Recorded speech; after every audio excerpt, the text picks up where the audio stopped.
सह नो भुनक्तु सह वीर्यं करवावहै तेजस्विनावधीतमस्तु मा विद्विषावहै।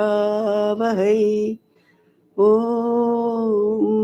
शान्तिः शान्तिः शान्तिः। ॐ श्रीगुरुभ्यो नमः। ॐ नारायण नारायण नारायण। ब्रह्माश्री माला श्लोक नंबर 6। विविच्य भूतिपूर्णं तद् विचार्यं चेति पूर्णकं विलोक्यानन्दपूर्णं तज जातो ब्रह्मास्मि तन्मयः। विद्या अविद्या विरोधेऽपि स्वरूपं न निवर्त्यते तत्त्वमेव तया तस्यात् तत्त्वं ब्रह्मास्मि संस्थितम्। दावेन दयते दारु रज्जुना बध्यते पशुः न स्वं किन्वन्तरात्मा तु सोऽहं ब्रह्मास्मि चेतनः। नश्यति हिममुष्णेषु वर्षासु लवणादिकं नाहं हिमं न सामुद्रं घनं ब्रह्मास्मि कालकृत्। सत्वं ज्ञानं सुखं स्वत्वं स्वातन्त्र्यं चेष्टामतो लिप्सा स्वाभाविकी तस्य मया ब्रह्मास्मि लिप्स्यते मया ब्रह्मास्मि लिप्स्यते। ओम ओम। ओम नमो ब्रह्मादिभ्यो ब्रह्म विद्या संप्रदाय कर्तृभ्यो वंश ऋषिभ्यो महद्भ्यो नमो गुरुभ्यः। सर्वोपप्लवरहितः प्रज्ञानघनः प्रत्यगर्थो ब्रह्मैवाहमस्मि ब्रह्मैवाहमस्मि।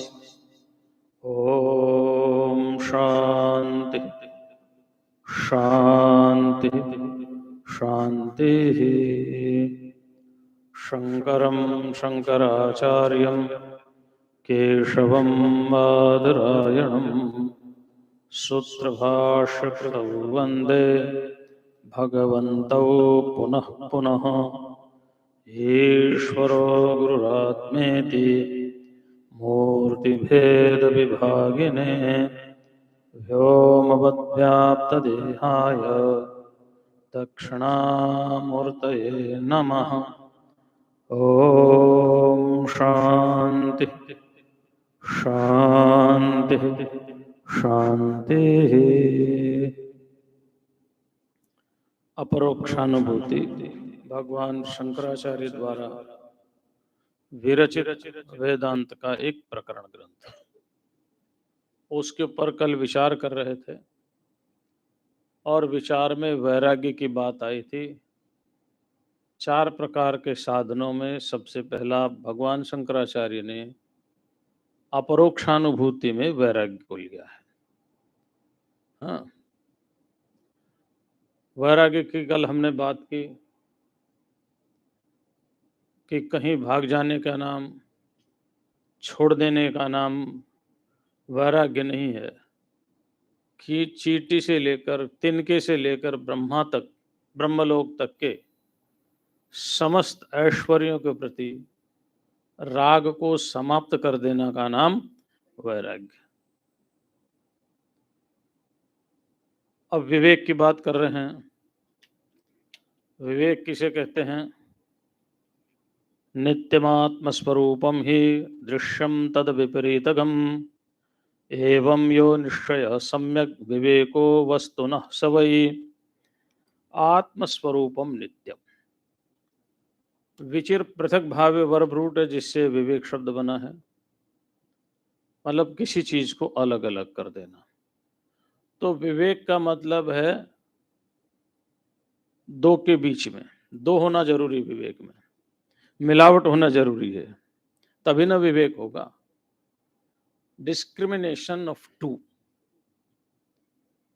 डिस्क्रिमिनेशन का यहाँ वेदांत में अर्थ है कि discrimination of real and unreal. यहाँ कास्ट डिस्क्रिमिनेशन नहीं है,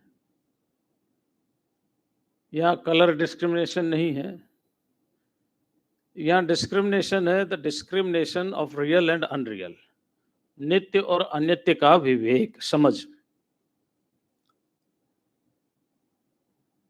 तो कभी भी विवेक में दो का होना जरूरी है। अगर दो नहीं एक है तो वो ज्ञान है।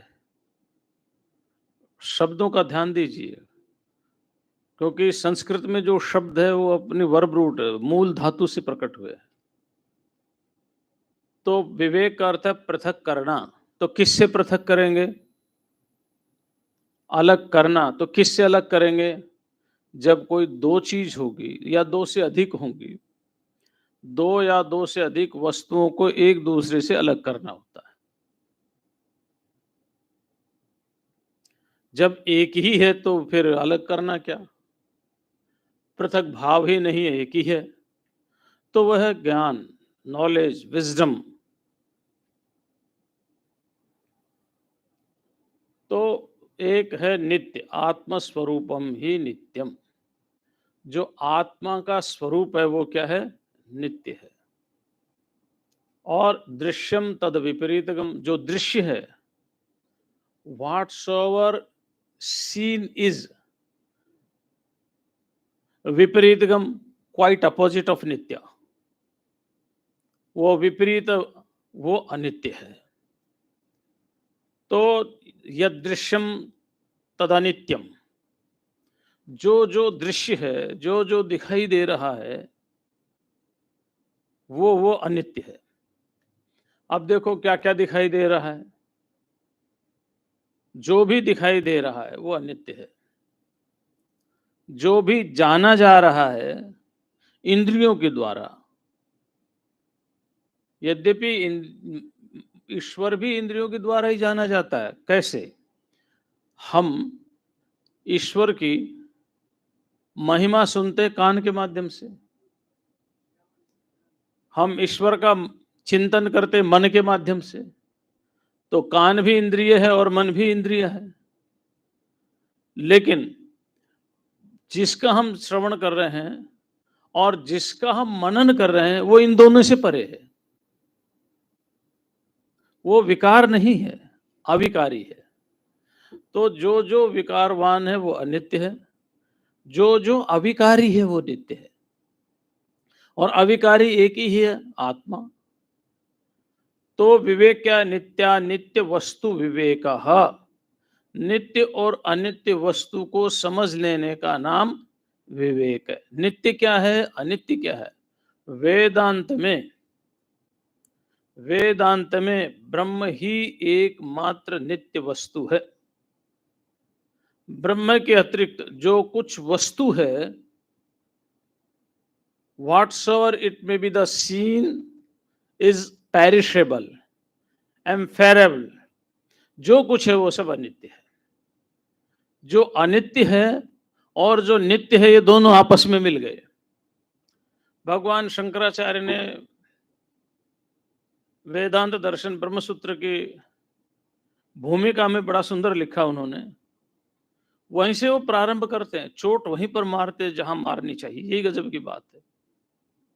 उनका पहला वाक्य ही वही है, युष्मद अस्मद प्रत्यय गोचरयोः विषय विषयिणोः। एक युष्मद है, एक अस्मद है, यानी एक यह और एक मैं, एक जड़ है और एक चेतन है। चेतन विषयी है, जड़ विषय है। विषय विषय ही नहीं हो सकता। An object never become a subject. The same way a subject never become an object. So I, the self consciousness, is pure subject, and the world, the universe, the phenomenon is an object. एक विषय है, एक विषय है, एक जड़ है, एक चेतन है। अब ये जड़ और चेतन आपस में मिल गए, यद्यपि दोनों विपरीत स्वभाव के हैं। दोनों का विपरीत स्वभाव क्या है? एक नित्य है और एक अनित्य है। एक षड्भाव विकार है उसमें, अस्ति, जायते, वर्धते, विपरिणमते, अपक्षीयते और विनश्यति। और इन छह को अगर तीन में सम्मिलित करें तो उत्पत्ति, स्थिति और नाश। एक में विकार है, उत्पन्न होना, थोड़ी देर रुकना और फिर नाश को प्राप्त हो जाना। एक उत्पत्ति, स्थिति और नाश से परे है। तो एक उत्पत्ति, स्थिति और नाश से परे है, एक में उत्पत्ति, स्थिति और नाश है। दोनों का स्वभाव अलग अलग है, लेकिन फिर भी अनादिकाल की वासना से दोनों आपस में मिल गए। विपरीत स्वभाव, विपरीत धर्म होने के कारण भी दोनों का धर्म अलग अलग है। एक का धर्म नित्य है और एक का धर्म अनित्य है, मिल गए। अब वेदांत क्या करता है? एवं अयम अनादि नैसर्गिको व्यवहारः अस्यानर्थ हेतो प्रहाणाय सर्वे वेदांता आरभन्ते यथा चायम अर्थ सर्वेषां वेदांतानां तथा वयम अस्याम शारीरिक मीमांसायाम प्रदर्शयिष्यामः। ये भगवान भाष्यकार ने ब्रह्मसूत्र की भूमिका में लिखा है कि वेदांत क्या करता है। वेदांत यही करता है कि वेदांत किसी चीज को